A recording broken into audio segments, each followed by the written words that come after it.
warahmatullahi wabarakatuh. Halo semua, ketemu lagi di segmen Osama, obrolan santai mahasiswa.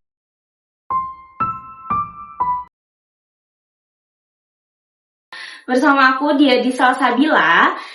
Nah, untuk di pertemuan kali ini kita bakal ngobrol-ngobrol santai, ngobrol-ngobrol ringan yang insya Allah banyak maknanya. Dan hal ini mengenai hal-hal yang kontroversial di zaman ini sebenarnya kayak gitu.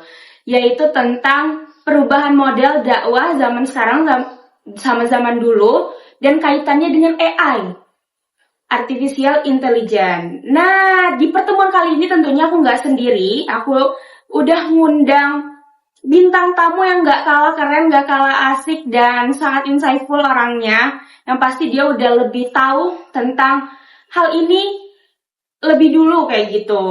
Bersama Kak Izati. Halo semua. Perkenalan dulu Kak Izat. Boleh, aku Izati Istiqomah. Aku mahasiswa KPI semester akhir yang sekarang alhamdulillah udah beres. Dan sekarang aku happy banget karena diajakin ngobrol buat podcast dakwah ini gitu. Oke, nah Kak Izat ini yang pasti udah lebih lama ya, udah lebih dulu gitu menyelami hal mengenai dakwah digital kayak gitu. Nah, mungkin kita langsung masuk ke obrolan ya Kak Izat ya. Oke, untuk pembahasan pertama dari pandangan Kak Izat sendiri, apa sih perubahan yang signifikan model dakwah dari yang zaman dulu sama yang zaman sekarang gitu? Kalau perubahan yang dirasain banget karena kita kan sekarang era digital ya, kayak Gen Z tuh udah akrab banget tuh sama digital gitu. Itu udah kerasa banget sih, apalagi terkait dakwahnya. Kita di komunikasi penyiaran apalagi ya, ini kita harus bisa masuk ke segmen-segmen digital juga gitu, karena ngikutin zaman gitu. Kalau kita terus di era yang dulu, dakwah sekarang gak bakal berkembang gitu. Kalau yang sekarang perubahan yang kerasa banget, dakwah tuh bisa dimanapun gitu, termasuk di digital sekalipun begitu. Berarti perubahannya kelihatan banget. Betul. Dan di sisi lain juga banyak manfaat sebenarnya dengan digital ini ya kayak gitu. Betul. Kayak kita bisa dakwah di segi manapun gitu. Oke, ngomongin tentang perkembangan digital yang semakin canggih nih, berarti kita nggak luput kan dari pembahasan mengenai AI ini kayak gitu, tentang Artificial Intelligence yang selalu melekat. Yang baru-baru ini apalagi ya, kayak AI itu bisa ganti manusia, suaranya bisa ngikutin kita kayak gitu. Nah, dari kakak sendiri nih, sering atau pernah nggak sih gunain AI, dan biasanya penggunaan AI dari kakak sendiri itu pakai apa gitu? Kalau aku sendiri pasti pernah ya, karena mahasiswa kayaknya akrab banget deh. Kalau ada kemajuan teknologi, kenapa nggak dimanfaatin gitu kan? Dan tapi AI ini juga sangat membantu sih gitu. Kadang juga buat curhat gitu kan. Kalau apalagi anak mahasiswa akhir tuh biasanya curhat ke AI tentang keresahannya gitu kan. Bukan cuma terkait mau cari tahu sesuatu aja, tapi juga AI itu sebagai manusia yang memvalidasi perasaan kita, dan juga kayak support banget lah gitu. Nah, kalau aku sendiri, kalau di AI itu sih paling menggunakannya buat kadang bantuin buat tugas, buat sehari-hari, pokoknya udah melekat banget sih gitu. Sama sih, aku sendiri juga pakai AI. Kadang kita pertanyaan-pertanyaan sederhana untuk kehidupan sehari-hari aja nanya kan, kayak makan apa, tentang hidup, curhat aja kadang sekarang udah pakai AI loh. Bener-bener. Nah, dengan penggunaan AI tadi nih Kak, dari pandangan Kak Izati kayak gitu, mungkin sapaan ringannya anaknya Kak Ijat ya? Iya benar, Kak Ijat. Kita sapa Kak Ijat. Kalau dari Kak Ijat kayak gitu, penggunaan AI untuk dakwah itu gimana sih? Penggunaan AI untuk dakwah itu bisa banget malahan, karena kita di situ bisa minta tolong sederhanain gitu, kayak gimana cara kita menyampaikannya, misalnya nih ke teman-teman gitu kan, itu membahasakannya kayak gimana, itu minta bantuan AI itu sangat bisa juga, tapi tetap juga harus bijaksana menggunakannya. Oke, berarti aman ya. Soalnya aku pernah denger nih Kak Ijat tentang statement kalau misalkan penggunaan dakwah untuk penggunaan AI untuk mencari materi dakwah itu bisa menghilangkan esensi dari dakwah itu sendiri, kayak gitu. Benar. Oke. Kalau Kak Ijat? Ini sih kalau menurut aku itu kayak gimana cara kita lagi menerima informasi itu gitu.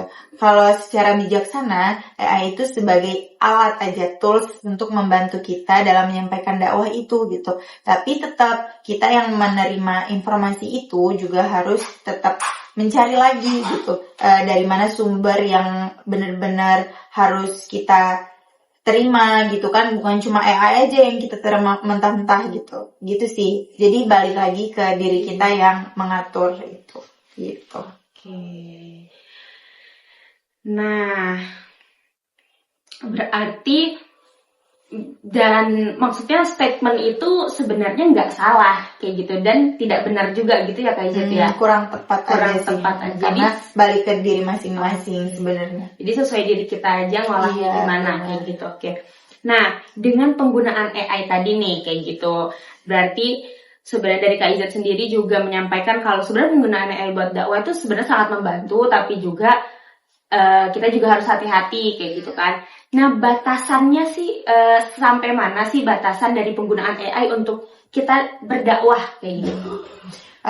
Kalau kita sebenarnya punya tahu batasan diri sendiri ya terkait apapun, misalnya ke ini namanya digital juga tetap dia punya jejak juga kayak terkait AI itu sekarang kan kayak kita bisa tuh nyari tahu kayak gimana kepribadian kita dari AI karena mereka merekam semua apapun yang kita berikan gitu kan, misalnya prompt apa mereka terima semuanya, oh kita ini anak mahasiswa ini, mahasiswa X tinggal di sini, punya berapa saudara gitu, orangnya gigih gitu kan. Nah, jadi kayak gimana batasan diri kita harus tahu hal-hal privacy gitu. Kalau untuk dakwah sendiri itu terkait materi masih oke aja sih. Kalau menurut aku untuk kita minta bantuan buat AI ke materi kita gitu kan, nyusunnya kayak gimana gitu.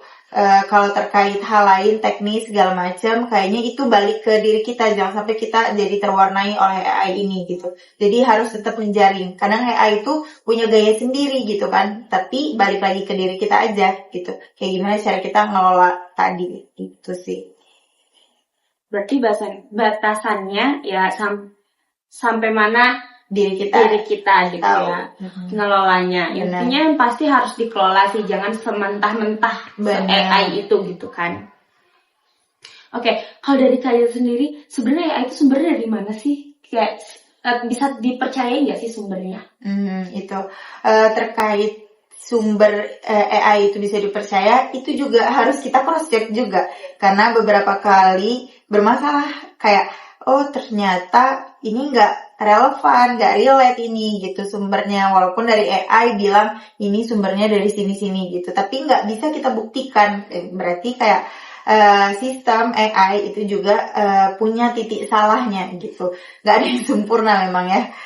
Jadi kayak benar kita nggak boleh serta-merta menerima AI aja gitu, harus tetap kita cari dari sumbernya. Apalagi kalau dakwah kan sumber primer kita Al-Quran dan Sunnah, hadis segala macam kayak gitu tuh kita harus cari tahu ini hadisnya sahih atau enggak gitu kan, dari Al-Quran benar atau enggak gitu. Ya soalnya AI itu sering mengiyakan terus nggak sih sebenarnya perkataan kita, kayak kita bilang ini iya kata dia selalu menyetujui statement-statement kita kayak gitu. Jadi perlu hati-hati juga. Betul. Nah, mungkin udah masuk pertanyaan terakhir nih Kak Izati. Karena Kak Izati tadi udah menyelam lebih dulu mengenai dakwah digital ini kayak gitu.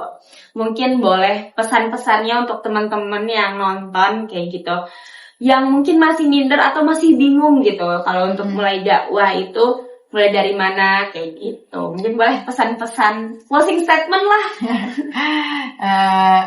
Ini ngalir aja ya, bukan closing statement juga ya. Kayaknya kalau perasaan minder, insecure itu emang kita perlu ya punya, karena itu yang membuat diri kita akhirnya memantaskan diri buat memberikan dakwah itu dengan baik gitu kan. Kalau namanya dakwah juga kan dakwah tuh artinya bahasa cinta. Jadi bagaimana kita menyampaikan bahasa cinta kita itu dengan baik gitu, bukan cuma asal-asalan kita nerima dari AI juga itu mentah-mentah gitu. Jadi emang punya tantangan juga punya peluang masing-masing gitu, tergantung diri kita juga. Nah, kalau dari pesan salah satu almarhum Ustadz yang sangat memorable, kita nahnu du'at qabla kulli syai. Kita adalah dai sebelum menjadi apapun. Jadi apapun sekarang kita tuh bertugas untuk memberikan kebaikan dari yang kita pakai, dari yang kita bicarakan, dari yang kita lihat, semuanya itu mengundang kebaikan untuk orang lain. Jadi berbagi kebaikan gak terbatas cuma menyampaikan aja, tapi juga diri kita juga punya potensi buat memberikan kebaikan itu. Gitu. Masya Allah, insightful sekali bukan? Masya Allah, keren banget obrolan kita pada hari ini. Makasih banyak buat Kak Ije karena udah menyempatkan waktu, menyempatkan dirinya untuk sharing di sini sebagai, pokoknya sangat motivasi lah pembahasan kali ini dan sudut pandangnya wow kayak gitu. Nah, kayaknya ini udah terakhir ya, dan Kak Ije juga udah closing statement. Buat teman-teman, semoga episode kali ini bisa membantu dan bisa menambah pengetahuan kalian semua. Sekaligus motivasi ya buat kita ngelakuin dakwah di era digital ini, kayak gitu. Jadi ingat, AI itu hanya sebagai alat, bukan sebagai pengganti manusia. Jadi manusia itu tetap pusatnya, benar Kak Ijat? Betul. Oke, jadi mari kita terus berdakwah dengan cerdas dan tentunya dengan ikhlas. Dan sampai ketemu di episode selanjutnya. Dadah. Assalamualaikum warahmatullahi wabarakatuh.